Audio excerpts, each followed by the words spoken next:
چلیے آغا صاحب آپ نے ساری گفتگو سنی, مجھے یہ بتائیے کس کا فیلئر ہے, یہ فیڈرل گورنمنٹ کا فیلئر ہے, ہماری ایجنسیز کا فیلئر ہے, پنجاب حکومت کا فیلئر ہے, یا باہر کی ایجنسیز کا ہے, کوئی عمل دخل, یہ کیا ہے, آپ کس طرح دیکھتے ہیں اس کو؟ دیکھیں بسم اللہ الرحمن الرحیم. جوید چوہدری صاحب دیکھیں یہ ہے تو یہ نیشنل ایشو, اس میں کوئی شک نہیں. احسن اقبال صاحب صحیح فرما رہے ہیں, درست فرما رہے ہیں. اس کو صرف لاہور کا یا صوبہ پنجاب کا ایشو نہیں بنانا چاہیے. یہ ایک قومی ایشو ہے اور اس کے اوپر یہ بھی ہونا چاہیے کہ اس میں بالکل بلا شبہ پوائنٹ سکورنگ نہیں ہونی چاہیے. اس میں ہمیں کوشش کرنی چاہیے کہ ہم اس کے تدارک کے لیے پوری قوم جو ہے وہ مل بیٹھ کے اس کے متعلق سوچ بچار کریں. اور یہ ہوا, یہ ایک بہت بڑی ایکسرسائز ہوئی, آپ کے سامنے ہے, مشترکہ اجلاس ہوا پارلیمنٹ کا, اس کے اندر سوچ بچار ہوا, بریفنگز ہوئیں. اس کے بعد پھر ایک 14 نکاتی جو ہے میں اس کو قرارداد نہیں کہتا, ایک فارمولہ طے ہو گیا. اس کے بعد پھر ایک نیشنل سیکورٹی کمیٹی بنائی گئی جس کو رضا ربانی صاحب چیئر کر رہے ہیں. اس نے بھی سفارشات جو ہیں وہ مرتب کی اور حکومت کو پیش کی. تو اصل میں بات یہ ہے کہ ہم من حیث القوم پتہ نہیں کس پریشانی کا شکار ہے کہ ہم وہ کام نہیں کرتے کہ جس کے پیچھے پوری قوم کھڑی ہے. ہمیں ایک مینڈیٹ مل گیا پارلیمنٹ سے, اس کے بعد تو میرے خیال میں مباحثوں کی ضرورت نہیں تھی, وہی طریقہ کار اڈاپٹ کرنا چاہیے تھا. اور یہ جو بھی قومی کانفرنس اور اس قسم کی تجاویز ہے, میں سمجھتا ہوں کہ یہ بالکل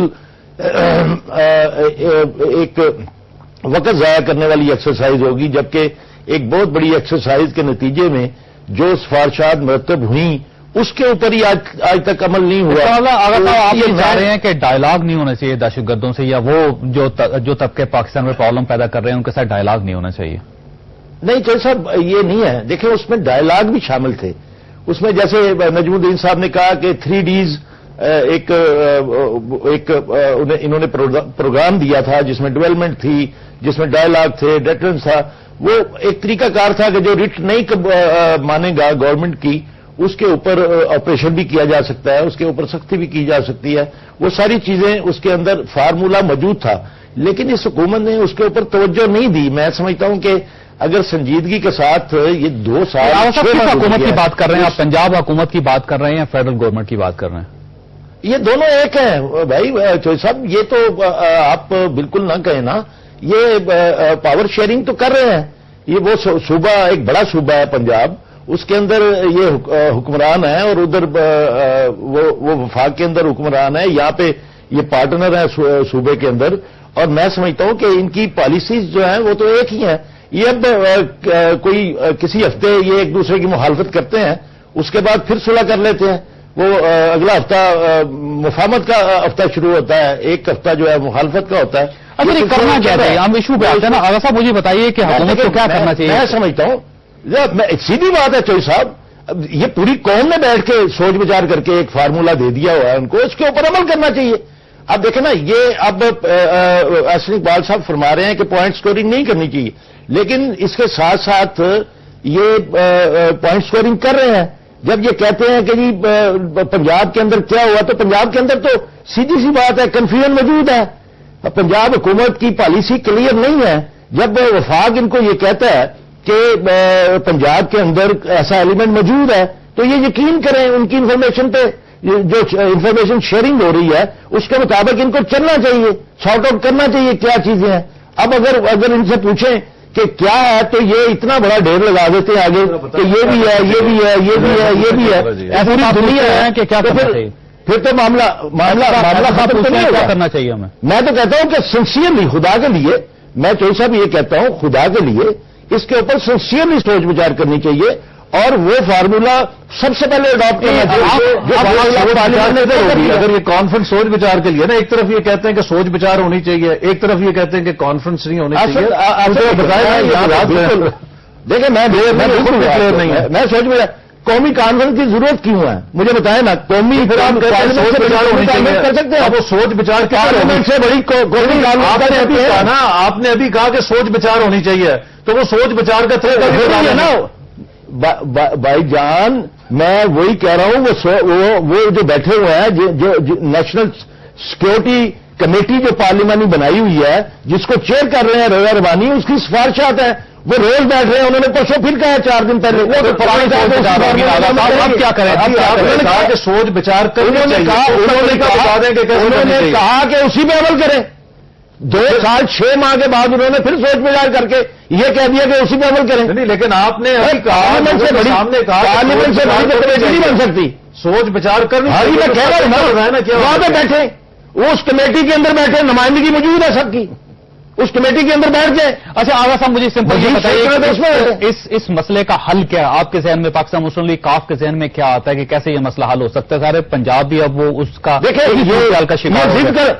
یہ ضد ختم کرنی پڑے گی اور ایک دوسرے کو بچاڑنے کی کوشش جو ہے وہ ختم کرنی پڑے گی. آپ اپنا حل بتائیں نا آغا صاحب، اپنا حل بتائیں. میں یہ حل بتا رہا ہوں، میں یہی کہہ رہا ہوں کہ جناب اس کے اندر ضد چھوڑنی پڑے گی اور کیا سے نکالنی پڑے گی. کیا کریں؟ آپ کے سامنے صوبائی حکومت کیا کر رہی ہے؟ یہ ضد کی وجہ سے نہ پنجاب کے اندر لا رہا ہے نہ آرڈر ہے. وہ ضد کیسے ختم کریں؟ آپ یہ دادا دربار ہے کیا؟ آپ نے ابھی دادا دربار کی بات کی، میری بات سنیں. یہاں پہ سکھ حکمران رہے، یہاں پہ انگریز حکمران رہے، ہندو راج رہا یہاں پہ. ایک مرتبہ لنگر بند نہیں ہوا داتا گنج بخش رحمۃ اللہ علیہ کا. آج آپ کے سامنے لنگر بند ہے. یہ میں آپ کی اطلاع کے لیے بریکنگ نیوز دے رہا ہوں. داتا دربار پہ لنگر بند ہے، لنگر تقسیم نہیں ہو رہا. نہیں وہ صحیح ہے. آپ ایک سمجھدار آدمی ہیں، آپ کی اتنی بڑی پولیٹیکل پارٹی ہے، پنجاب میں آپ کا گڑھ ہے، لیکن آپ کو سجیشن بتائیں، ایسا کوئی حل بتائیں جس سے یہ صورتحال ٹھیک کی جا سکے. میرے نزدیک دیکھیں وہ حل، وہ طریقہ کار سب سے بہتر ہے کہ جو الیکٹڈ لوگ ہیں ان کی جو پارلیمنٹ میں بیٹھ کے کتھارسس کر کے ایک کمیٹی بنا دی، اس کے اندر نمائندگی موجود ہے، 16 رکنی کمیٹی ہے، اس کا مینڈیٹ جو ہے اس کو دیا جائے. وقفے کا ٹائم ہے آپ کے خان صاحب، آپ کے ذہن میں کوئی ہے حل اس کا؟ بالکل جی، یہ حل تھا اور جو پارلیمنٹ میں ڈسکشن ہوئی ہے. میں تو کامل صاحب کی اس بات سے اتفاق نہیں کرتا ہوں. جو پارلیمنٹ نے فیصلے کی، انہوں نے کہا کہ تمام جو پارٹیاں ہیں، سیاسی گروپس ہے، وہ بیٹھ کر ایک لائے عمل طے کرے. انہوں نے یہ فیصلہ کیا تھا کہ 2.5 لاکھ ہونا چاہیے. 2.5 لاکھ ہو گئی، پہل ہو گئی. پھر انہوں نے کہا اگر 2.5 لاکھ پہل ہو گئی تو اس کے بعد آپ وہاں کچھ اسی طرح آرمی یا جو بھی فورسز ہے ان کو استعمال کرنا چاہیے اور ساتھ ساتھ وہاں ڈیولپمنٹ بھی کرنا چاہیے. ان 3 آپشن ہے، اس پر کام شروع ہے. اور میں یہ کہتا ہوں لیکن سب سے اہم بات جو ہے یہ ہے پروونشل گورنمنٹ کا مسئلہ. وہاں پنجاب میں آصف صاحب جو بات کر رہے ہیں میں ان سے متفق ہوں کہ یہ صرف پنجاب کا مسئلہ نہیں ہے. خان صاحب بریک لینی ہے آپ کی بات میں، ڈیفینیٹلی بریک کے بعد یہیں سے سٹارٹ کریں گے. آپ کا خیال یہ ہے کہ جو سلسلہ چل رہا ہے پہلے سے اس میں تھوڑا سا اس کو چینج کرنا چاہیے اور آگے لے کے جانا چاہیے. یہاں پہ ایک چھوٹی سی بریک لیں گے، بریک کے بعد واپس آتے ہیں.